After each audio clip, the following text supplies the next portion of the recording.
Guys, if you are thinking of working full-time after completing your study program in Canada, then there are only two ways and two situations under which you can legally work full-time after your education or your study program is over in Canada. Let's just look at those two situations as allowed by IRCC in this video today. Please be tuned till the end. My name is Sahil.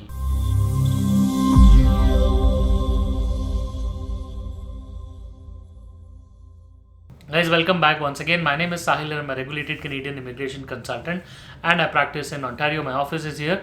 If you have to get in touch with me, my number is on the screen and the details are there in the description box. More than happy to get in touch with you. Before we proceed any further, please make sure that you hit the subscribe button and the bell icon because we talk a lot about Canadian immigration. And if you are an aspirant of moving to Canada, then this is a channel that you must be subscribed to all the time. So guys, we are discussing the very important aspect of studying in Canada because let's be real, everybody who wants to come to study in Canada has the first thing and that on mind is working after the education is over, because that ultimately is going to lead towards Canadian experience and ultimately your permanent residence in Canada. So very important to look at those two ways under which a person can work full-time in Canada, and also related to that will be whether that experience will be counted towards your Canadian experience or not. Now, first of all, as per IRCC, there are only two ways.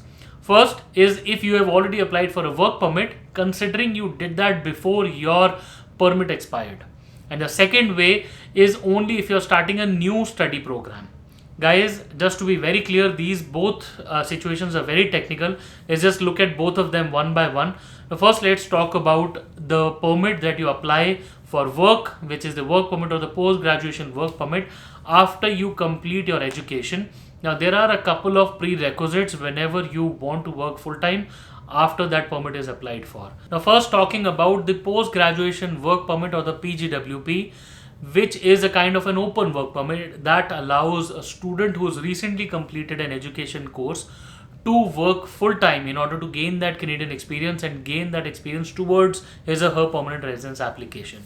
Now, there are three important things that you need to note if you want to continue working full-time after completing your study program. First, it says look at your study permit and it should allow you to work off campus during your studies. If your study permit says that, then for sure you can make use of that study permit and then apply it towards working full time after the course is over.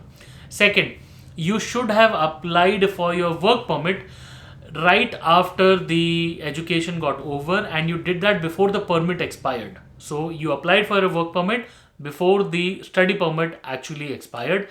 And third, you are still waiting for your decision on the work permit application that you've applied for. So you can only work once you've applied for it. So technically it's implied status or maintained status as the new terminology works.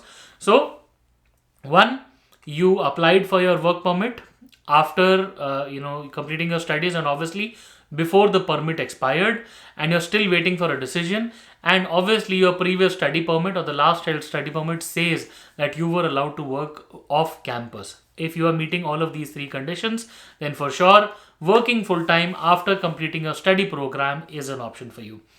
To apply for a PGWP, there are certain other program criteria that you must meet. For example, you should have completed the course to its entirety, submitting your transcripts and everything else. So you can go towards a PGWP. But as far as working full time after completing your study program, that transition period is involved. This video talks about that transition period. Now, as I told you that the second way of working full-time after completing your study program is when you're starting a new study program. So people often ask this question that, okay, Sahil, I am about to complete one program and then the second program is due to start soon. What happens in this timeline, right? Now, there are multiple situations or multiple things that can happen in this transitionary period. But very important question is whether can I work full-time? If you want to work full-time, then there are a couple of things that you must meet in order to do that. Now, 5 things to look at or 5 prerequisites in order to continue working full-time. First thing, it says that your permit again should say that you were allowed to work off campus while your studies were going on. Second thing is to look at you should either have a valid study permit or you should have applied to extend your study permit. right? Either of the two things should have happened. Third thing to look at is that you should have completed your previous course in its entirety, and you should have that completion confirmed with you. The next thing to note is that you should have received the offer letter for the next course that you're willing to start. Okay, so for the next course that you have, if you have the new offer letter, then you're good. And also, the new course that you're about to start should start within 150 days of completing the previous course. Okay, it can start sooner as well, but that 150-day gap you can work full time, provided you are allowed to work off campus, you've already applied for a study permit or have a study permit like extended, or you already have a study permit. Now you've you've received a written confirmation that your previous course is completed. Then you've received your letter of acceptance from the new DLI, and that next course starts within the 150 days of completing the previous course. As long as you meet all of those things, you're absolutely fine, and there is no issue in working full time. I would still suggest that you go towards the IRCC website. Make sure that if there are any peripheral conditions, pertaining to your confirmed status in Canada in terms of a student, completion of a course, receiving an DLI, because these are all very technical things, right? So if you have any doubt on that, please feel free to reach out to us or reach out to the IRCC website. There you will find all details written in ink, written on digital format for you to read through, and it's definitely very, very helpful. Guys, I hope the information provided today was really helpful and answered tons of questions that you may have in your study permit, working full-time related questions. If you have any other questions, feel free to reach out to us. We would be more than happy to help you out. Once again, I wish you all the best, and I really hope to see you soon in Canada. All the best.